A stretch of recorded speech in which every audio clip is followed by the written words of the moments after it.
मशहूर scientist Stephen Hawking ने विज्ञान क्षेत्र में काफ़ी योगदान दिया है। स्टीफन हॉकिंग का जीवन शुरू से ही काफ़ी कठिनाइयों से भरा हुआ था, लेकिन फिर भी उन्होंने वैज्ञानिक बनने के अपने सपने को पूरा किया और विज्ञान के क्षेत्र में अपना अनगिनत योगदान दिया। उनके योगदान के चलते कई ऐसी चीज़ों के बारे में खोज की गई जिसकी कल्पना शायद ही पहले किसी ने की हो। स्टीफन हॉकिंग का जन्म और परिवार। स्टीफन हॉकिंग का जन्म इंग्लैंड देश में सन 1942 में हुआ था। जिस वक्त हॉकिंग का जन्म हुआ था उस वक्त दुनिया में द्वितीय विश्व युद्ध चल रहा था। स्टीफन हॉकिंग के माता पिता का घर नॉर्थ लंदन में हुआ करता था, लेकिन उस युद्ध के कारण उन्हें अपना घर बदलना पड़ा और वो लंदन की एक सुरक्षित जगह पर आकर रहने लगे। स्टीफन के पिता एक चिकित्सा शोधकर्ता के रूप में कार्य करते थे जिनका नाम फ्रैंक था। वहीं उनकी माता का नाम इसोबेल था और जो चिकित्सा अनुसंधान स्थापना में बतौर एक सचिव के रूप में कार्य करती थी।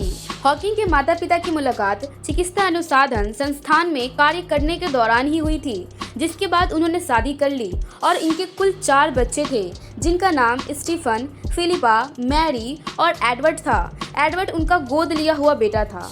स्टीफन हॉकिंग की शिक्षा। स्टीफन जब 8 वर्ष के थे तब उनके परिवार वाले सेंट अल्बन में आकर रहने लगे और यहाँ के ही एक स्कूल में स्टीफन का दाखिला करवा दिया गया। अपनी स्कूली शिक्षा पूरी करने के बाद स्टीफन ने ऑक्सफोर्ड विश्वविद्यालय में दाखिला लिया और यहाँ पर उन्होंने भौतिक विषय पर अध्ययन किया। जिस वक्त उन्होंने इस विषय में दाखिला लिया था उस वक्त उनकी आयु महज 17 वर्ष की थी। कहा जाता है कि स्टीफन को गणित विषय में रुचि थी और वो इसी विषय में अपनी पढ़ाई करना चाहते थे, लेकिन उस वक्त ऑक्सफोर्ड विश्वविद्यालय में ये विषय नहीं हुआ करता था, जिसके कारण उन्हें भौतिक विषय को चुनना पड़ा। भौतिक विषय में प्रथम श्रेणी में डिग्री हासिल करने के बाद उन्होंने कैम्ब्रिज विश्वविद्यालय से अपनी आगे की पढ़ाई की। साल 1962 में कैम्ब्रिज विश्वविद्यालय में department of applied mathematics and theoretical physical में उन्होंने ब्रह्मांड विज्ञान पर अनुसंधान किया। साल 1963 में खराब हुई सेहत। स्टीफन हॉकिंग आम लोगों के जैसे ही अपना जीवन जी रहे थे, लेकिन साल 1963 में उनकी सेहत खराब होने लगी। 21 वर्ष स्टीफन की बिगड़ती हालत देख उनके पिता उन्हें अस्पताल ले गए, जहां पर उनकी जांच की गई और जांच में पाया गया कि स्टीफन को एमियोट्रोफिकल रेटिकुलर स्क्लेरोसिस नामक बीमारी है। इस बीमारी के कारण शरीर के हिस्से धीरे धीरे कार्य करना बंद कर देते हैं और इस बीमारी का कोई भी इलाज नहीं है। जिस वक्त स्टीफन को इस बीमारी का पता चला था उस वक्त वो कैम्ब्रिज विश्वविद्यालय में अपनी पढ़ाई कर रहे थे, लेकिन उन्होंने अपनी इस बीमारी को अपने सपनों के बीच नहीं आने दिया। बीमार होने के बावजूद भी उन्होंने अपनी पढ़ाई को पूरा किया और साल 1965 में उन्होंने अपनी पीएचडी की डिग्री हासिल की। स्टीफन हॉकिंग की पत्नी। जिस साल स्टीफन को अपनी बीमारी के बारे में पता चला उसी साल उनकी मुलाकात अपनी पहली पत्नी यानी जैन वाइल्ड हुई थी। हॉकिंग के इस बुरे वक्त में जैन ने उनका साथ दिया और साल 1965 में उन्होंने शादी कर ली। जैन और हॉकिंग के कुल 3 बच्चे थे और इनके नाम रॉबर्ट, लूसी और तिमोथियस था। हॉकिंग की ये शादी 30 साल तक चली थी और साल 1995 में जैन और हॉकिंग ने तलाक ले लिया था। तलाक लेने के बाद हॉकिंग ने एलेने मैसन से विवाह कर लिया था और साल 1995 में हुई ये शादी 2016 तक ही चली थी। स्टीफन हॉकिंग का करियर। कैम्ब्रिज में अपनी पढ़ाई पूरी करने के बाद भी हॉकिंग इस कॉलेज से जुड़े रहे और उन्होंने एक शोधकर्ता के रूप में यहाँ कार्य किया। उन्होंने साल 1972 में BAMTP में बतौर एक सहायक शोधकर्ता अपनी सेवाएं दी और इसी दौरान उन्होंने अपनी पहली अकादमिक पुस्तक the large school structure of space time लिखी थी। यहाँ पर कुछ समय तक कार्य करने के बाद साल 1974 में इन्हें रॉयल सोसाइटी में शामिल किया गया, जिसके बाद इन्होंने साल 1975 में DMDP में बतौर गुरुत्वाकर्षण भौतिक रीडर के तौर पर भी कार्य किया और साल 1977 में गुरुत्वाकर्षण भौतिक के प्रोफेसर के रूप में भी यहाँ पर अपनी सेवाएं दी।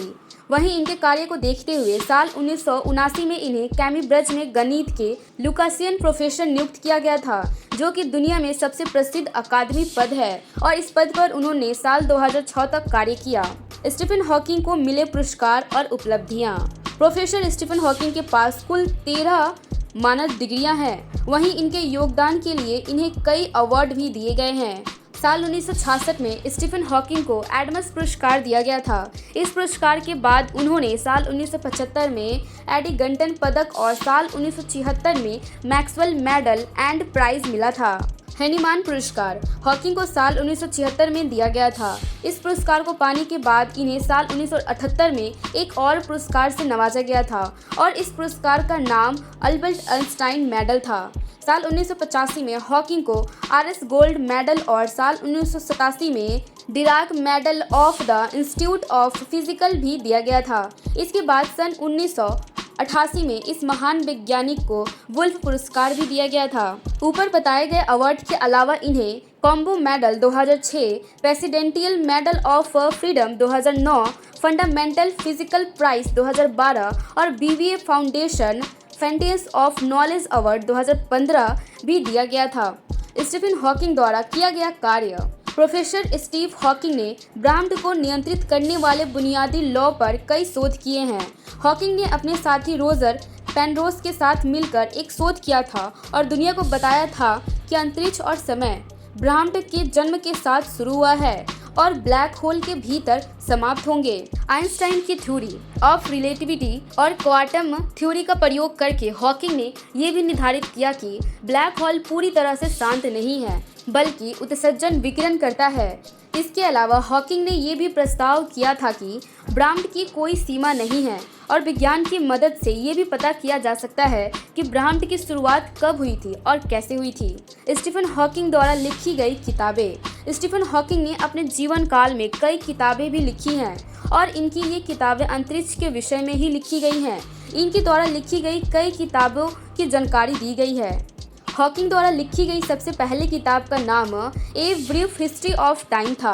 ये किताब बिग बैंग और ब्लैक होल के विषय पर आधारित थी और साल 1988 में प्रकाशित हुई ये किताब 40 भाषाओं में उपलब्ध है।